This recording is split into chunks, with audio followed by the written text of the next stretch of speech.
తాకట్టులో ఉన్న బంగారాన్ని విడిపించి ఆ రోజున్న మార్కెట్ ధర కట్టి మిగిలిన డబ్బును మీకు అందిస్తుంది కొమ్మూరి గోల్డ్. నమస్తే, welcome to V media. This is Swamy Kolla. Prakash Raj విలక్షణ నటుడే కాదు, అందరికీ సుపరిచితుడు. అలాగే ట్విట్టర్లో వివాదాలకి కేర్ ఆఫ్ అడ్రస్గా ప్రకాష్ రాజ్ ఈ మధ్య బాగా అనిపిస్తున్నాడు. ఇప్పుడు ప్రకాష్ రాజ్ మీద మరో కేసు ఫైల్ అయింది. దానికి సంబంధించి ఆయనకు నాన్ బెయిలబుల్ వారెంట్ కూడా ఇష్యూ చేసింది బెంగళూరు మెజిస్ట్రేట్ కోర్టు. ఇంతకీ ఏంటి ఆ కేసు అంటే, ఆల్రెడీ ఆయన మోదీ మీద వ్యతిరేకంగా ట్విట్టర్లో బాణాలు వదులుతుంటారు. అలాగే తెలుగు రాష్ట్రాల్లో కూడా ప్రభుత్వాలను ప్రశ్నిస్తూ జస్ట్ ఆస్కింగ్ అనే క్యాంపెయిన్ రన్ చేస్తున్నారు.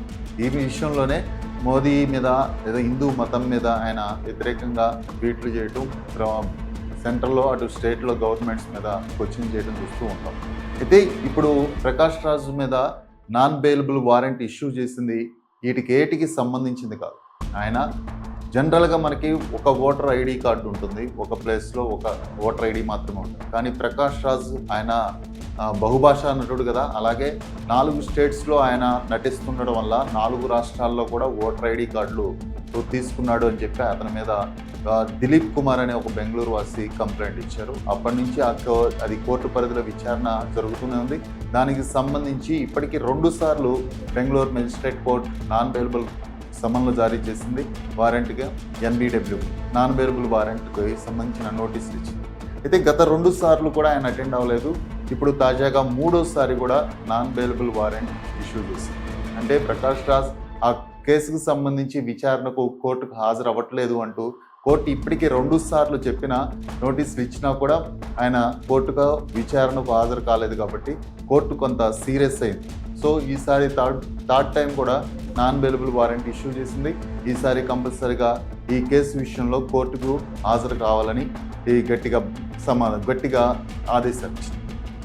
సో ఒక స్టేట్లో అంటే ఒక వ్యక్తికి 4 స్టేట్లో 4 ఓటర్ ఐడి కార్డులు నిజంగా పాసిబిలిటీ ఉంటుందా? మరి ప్రకాష్ రాజ్కి ఎలా వచ్చాయి? దానికి సంబంధించిన విచారణ జరగాలి అంటూ దిలీప్ కుమార్ అనే పిటిషనర్ వేసిన కేసే ఇప్పుడు విచారణ జరుగుతుంది. ఈ విచారణకు సంబంధించి ఆయన్ని కోర్టుకు హాజరు కావాలని కోర్టు ఆదేశాలు ఇస్తుంది. ఆయన తప్పించుకు తిరుగుతున్నాడు. నిజంగా ప్రకాష్ రాజ్ తప్పు చేశాడా? 4 ఓటర్ ఐడి కార్డులు 4 రాష్ట్రాల్లో ఎలా ఉంటాయి? అటు ఆంధ్రప్రదేశ్, తెలంగాణ, తమిళనాడు, కర్ణాటక 4 రాష్ట్రాల్లో 4 ఓటర్ ఐడి కార్డులు కలిగి ఉన్నాడు అనేది ఇప్పుడు దిలీప్ కుమార్ అభియోగం. దీనికి సంబంధించి కోర్టులో పిటిషన్ వేశారు.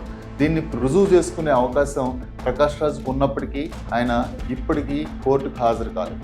ఈ విచారణ నిమిత్తం ఇప్పటికే కోర్టు 2 సార్లు నాన్ బెయిలబుల్ వారెంట్లు ఇచ్చినా కూడా ప్రకాష్ రాజ్ కాస్త పెడచెవిని పెట్టి కోర్టుకు హాజరవ్వదు. నిజంగానే ప్రకాష్ రాజ్ కోర్టుకు వెళ్తే తన దగ్గర ఉన్న 4 ఓటర్ ఐడి కార్డులకు సంబంధించిన సమాధానం చెప్పాల్సి వస్తుంది. నిజంగానే తప్పు చేశాడేమో అనే పరిస్థితి నిజంగా మన అందరికీ అనిపిస్తుంది. నిజంగా ఒక భారత ఎన్నికల చట్టం ప్రకారం నిజంగా ఒక వ్యక్తి 4 ప్రాంతాల్లో 4 ఓటర్ ఐడి కార్డులు కలిగి ఉండటం కరెక్టా? అసలు అది పాసిబిలిటీ ఉంటుందా?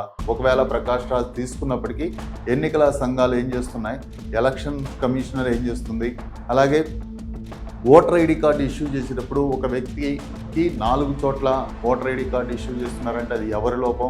అప్లై చేసుకున్న ఓటర్ ప్రాబ్లమా, లేక అతను ఓటర్ నిజంగా సరైన ధ్రువపత్రాలు ఇచ్చాడా లేదా? అందులోనూ అతను సినిమా సెలబ్రిటీ. ఆయన 4 రాష్ట్రాలకు సంబంధించిన వ్యక్తిగా తిరుగుతూ ఉంటారు, 4 భాషల్లోనూ నటిస్తూ ఉంటారు. ఆయన రకరకాల ముంబైలో ఉంటారు, కర్ణాటకలో ఉంటారు, బెంగళూరు అటు తమిళనాడులో కూడా ఉంటారు. సో ఆయన ఎక్కడ ఓటర్ ఐడి ఉంది, ఎక్కడ తీసుకుంటున్నాడనే విషయం కూడా కనీసం అధికారులు కన్ఫర్మేషన్ చేసుకోకుండానే ఓటర్ ఐడి ఇష్యూ చేశారా? ఇందులో ప్రకాష్ రాజ్ తప్పుందా, లేదా అధికారులు నిజంగానే 4 ఓటర్ ఐడి కార్డులు కలిగి ఉంటే ప్రకాష్ రాజ్ అది అధికారుల తప్పు కాదా? దీనికి సంబంధించి ఇప్పుడు దిలీప్ కుమార్ ప్రకాష్ రాజ్ మీద కేసు ఫైల్ చేశారు, కోర్టుకు పిటిషన్ ఇచ్చారు.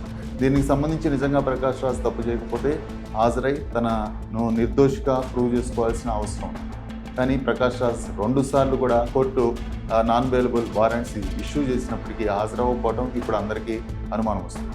నిజంగానే ప్రకాష్ రాజ్ ఎప్పుడు కొని తెచ్చుకుంటాడు వివాదాలు అనుకుంటూ ఉంటారు. నిజంగా అటు మోడీ మీద వ్యతిరేకంగా పెట్టే పోస్టుల వల్ల ఆయన చాలా వ్యతిరేకత ట్విట్టర్లో చాలా వివాదాస్పదులుగా చూస్తూ ఉంటారు. అలాగే మొన్న తెలంగాణలో పవన్ కళ్యాణ్ గురించి ఒక్కడవే వస్తావా, పొత్తులతో వస్తావా చెప్పుదొరా అంటూ ఆయన చేసిన ఆ ట్వీట్ చాలా దుమారం రేపింది. దీనికి సంబంధించి బండ్ల గణేష్, అలాగే నాగబాబు, ఇలా అందరూ 1 by 1 ప్రకాష్ రాజ్ మీద ఎదురుదాడి చేశారు. అయినా ప్రకాష్ రాజ్ వాళ్ళందరికీ కౌంటర్గా ట్వీట్లు చేస్తూ కనిపించారు.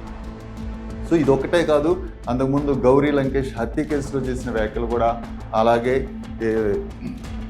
కర్ణాటకలోని ధర్మస్థల పుణ్యక్షేత్రంపై కూడా ఆయన వివాదంలో ఇరుక్కున్నారు. నిజంగా ధర్మస్థల్లో ఏం జరిగింది అంటే, ధర్మస్థల పుణ్యక్షేత్రాన్ని ప్రతిష్టను దిగజార్చేందుకు ఒక పారిశుద్ధ్య కార్మికుడు, చిన్నయ్య అని పిలువబడే ఒక పారిశుద్ధ్య కార్మికుడికి కేరళ నుంచి 200 కోట్ల రూపాయలు వచ్చాయి.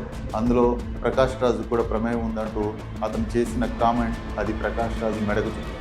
యాక్చువల్గా ధర్మస్థల్లో ఒక అమ్మాయి అత్యాచారం జరిగింది. దానికి సంబంధించి మాత్రమే నేను పోరాడాను, కానీ దానికి సంబంధించిన డీటెయిల్సే నేను దాని బేసిక్ విచారణ జరిపి దాని మీద ఆ కేసుని కనిపెట్టాలని అడిగాను. కానీ ధర్మస్థల ప్రతిష్టకి నాకు ఎటువంటి సంబంధం లేదంటూ ఆయన మొన్న బెంగళూరులో ప్రెస్ మీట్ పెట్టి చెప్పడం జరిగింది. ఆ ప్రెస్ మీట్లో కూడా అమ్ముడుపోయిన మీడియా అంటూ కొంతమంది జర్నలిస్ట్ మీడియా సమావేశంలోనే జర్నలిస్టుల్ని తిరిగి ఆయన క్వశ్చన్ చేశారు. అమ్ముడుపోయిన మీడియా అంటూ ఆయన చేసిన కామెంట్స్ కూడా అక్కడ మీడియా పర్సన్స్ అందరూ ఎదురు తిరిగి కౌంటర్ ఇచ్చారు. సో వాళ్ళందరూ ప్రతిఘటించడంతో ప్రకాష్ రాజ్ వ్యాఖ్యలు ఉపసంహరించుకున్నారు. అందరినీ కాదు, కొంతమంది గురించే నేను అన్నానంటూ ఆయన సర్ది చెప్పుకొని సారీ చెప్పాల్సిన పరిస్థితి. ఇలా ప్రకాష్ రాజ్ ఎక్కడికి వెళ్ళినా ఏది మాట్లాడినా అందులో వివాదమే ఎక్కువ ఉంటుంది. ఆయన నటుడిగా ఎంత మంచి అభినయం ప్రదర్శిస్తాడో, కానీ బయట మాత్రం ఎందుకు అతను ఎప్పుడు వివాదాల సుడిగుండంలోనే చిక్కుంటూ ఉంటాడు. ఇప్పుడే కదా, అంతకుముందు కూడా సినిమాల్లో ఉన్నప్పుడు కూడా సినిమా షూటింగ్లకి లేట్గా వస్తాడు. అలాగే మా మూవీ ఆర్టిస్ట్స్ మాకి చాలామంది ప్రొడ్యూసర్స్ కంప్లైంట్ ఇవ్వడం, తెలుగు సినిమా ఇండస్ట్రీ నుంచి అతను బ్యాన్ చేయాలంటూ కూడా ఇలాంటి ఇష్యూస్ చాలా జరిగాయి. ఇది నటుడిగా వచ్చిన తర్వాత కెరీర్లో నటుడిగా మంచి గుర్తింపు తెచ్చుకొని బహుభాషా నటుడిగా ఆల్ లాంగ్వేజెస్లో ఒక ప్యాన్ ఇండియా క్యారెక్టర్ ఆర్టిస్ట్గా అతను తనదైన ముద్ర వేసుకున్నాడు. కానీ నటుడిగా ఆయన ఎంత మంచి పెర్ఫామ్ చేయగలడో, కానీ బయట మాత్రం ఎప్పుడు వివాదాల చుట్టూ ఆయన చుట్టూ తిరుగుతూ ఉంటుంటాయి. అలాగే ప్రకాష్ రాజ్ ఇప్పుడు ఈ 4 ఓటర్ ఐడి కార్డులు కలిగి ఉన్నాడంటూ ఇప్పుడు కోర్టు దాఖలు చేసిన నాన్ బెయిలబుల్ వారెంట్ నిజంగానే ఇప్పటికే 2 సార్లు ఇచ్చిన తర్వాత ఆయన అటెండ్ అవ్వకపోవడం, 3వసారి కూడా ఆయన రేపు నిజంగా కోర్టుకి అటెండ్ అవ్వకపోతే నిజంగా అతన్ని అరెస్ట్ చేయొచ్చు. అరెస్ట్ చేసి కోర్టుకి విచారణ కోసం అరెస్ట్ చేసి విచారణ దిశగా అతని మీద చర్యలు తీసుకోవచ్చు. ఇది కేవలం అరెస్ట్ అంటే, ఇప్పుడు నాన్ బెయిలబుల్ వారెంట్ అంటే ఆల్రెడీ 2 సార్లు ఇచ్చారు. ఆయన పెడచెవిని పెట్టాడు కాబట్టి 3rd టైం వార్నింగ్ లాగిస్తున్నారు. ఈసారి ఖచ్చితంగా కోర్టుకు హాజరవ్వాలి అంటూ కోర్టు ఆదేశించింది. సో ఇప్పుడు కూడా అతను కోర్టుకు హాజరవ్వకపోవడం అది కోర్ట్ ఆఫ్ రూల్స్ని బ్రేక్ చేసినట్టు అవుతుంది. న్యాయస్థానాలని గౌరవించలేదు కాబట్టి అతని మీద యాక్షన్ తీసుకునే అవసరం ఉంది. సో అతన్ని అరెస్ట్ చేసి కోర్టు విచారణ పరిధిలోకి తీసుకొచ్చి ఆ కేసుకు సంబంధించిన విచారణ కంపల్సరిగా ముందుకు ప్రొసీడింగ్స్ కంపల్సరిగా జరగాల్సి. దీనికి సంబంధించి ఇప్పుడు బెంగళూరు మెజిస్ట్రేట్ కోర్టు సీరియస్గా 3rd టైం కూడా అతనికి అరెస్ట్ నాన్ బెయిలబుల్ వారెంట్ ఇచ్చారు. ఇది అరెస్ట్ అని కాదు, కేవలం కోర్టు విచారణకు హాజరవ్వమని చెప్పడం కోసమే ఈ నాన్ బెయిలబుల్ వారెంట్ ఇచ్చారు. నిజంగా ఒకవేళ విచారణకు హాజరై అతను చేసింది 4 ఓటర్ ఐడి కార్డులు నిజంగా కలిగి ఉన్నాడా, అందులో ఆరోపణ ఎంత, వాస్తవం ఎంత, ఇదంతా విచారణ జరిగిన తర్వాత నిజంగానే 4 ఓటర్ ఐడి కార్డులు కలిగి ఉంటే అతనికి కావాల్సిన తనకు తగిన శిక్ష విధించడం అది కోర్టు పరిధిలో ఉంటుంది. ఒకవేళ అదంతా ఆరోపణలే ఒట్టివే అనుకుంటే అతను క్లీన్ చిట్ ఇచ్చి కోర్టు తనకి నిర్దోషిగా ఒక తీర్పు ఇవ్వడం జరుగుతుంది. కానీ అసలు అదేనా విచారణకు హాజరవ్వకపోవటమే ఇప్పుడు ఆయన కోర్టును ధిక్కరిస్తున్నట్టుగా కనిపిస్తుంది. సో కోర్టు అందుకోసమే సీరియస్ అయ్యి ఇప్పుడు 3rd టైం ఇచ్చింది. ఈసారి కనుక ఆయన విచారణకు హాజరు కాకపోతే అరెస్ట్ పర్వం కూడా జరుగుతుంది. అరెస్ట్ చేసి విచారణ కొనసాగించాల్సి ఉంటుంది అంటూ కూడా కొంతమంది న్యాయ నిపుణులు అంటున్నారు. నిజంగానే 4 ఓటర్ ఐడి కార్డులు ఒక వ్యక్తి కలిగి ఉన్నాడు అంటే అది నిజంగానే భారత ఎన్నికల చట్టం ప్రకారం తప్పుగానే ఉంటుంది.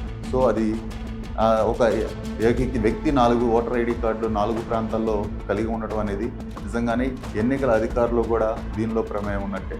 ఎందుకంటే ఇందులో వాళ్ళ తప్పు కూడా కంపల్సరీ ఉంటుంది. ప్రకాష్ రాజ్ ఏమన్నా సామాన్యుడు కాదు, అతను గుర్తింపు ఉన్న నటుడు, అన్ని భాషల్లో ఆయన అందరికీ తెలిసిన వ్యక్తే.